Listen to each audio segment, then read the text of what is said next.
Hello everyone! So ito na naman nga ako, nakapag-order na naman po ako ng sakto formula dahil nagkaroon na naman po tayo ng panibagong lovebirds. Palagi nga po palang sakto formula yung aming ginagamit kapag nag-hand feed guys kasi kabisado ko na po ito kung paano ko siya templahin bago ipakain.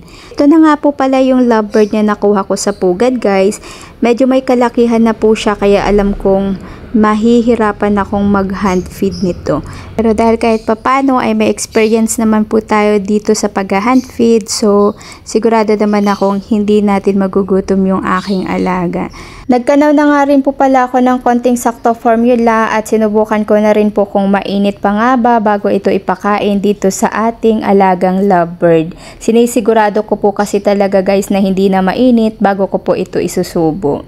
So medyo nahirapan nga ako dito guys magpakain kasi dahil sa ganitong edad niya medyo mahirap na siya turuan.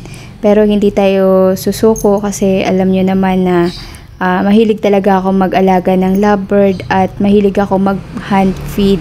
So kahit mahirap, kahit na ganyan na siya kalaki ay talagang pinagtsatsagaan ko siya hanggang sa mapakain ko at mapaamo ko siya hanggang sa makasanayan niya ng hina-hand feed ko na siya araw-araw.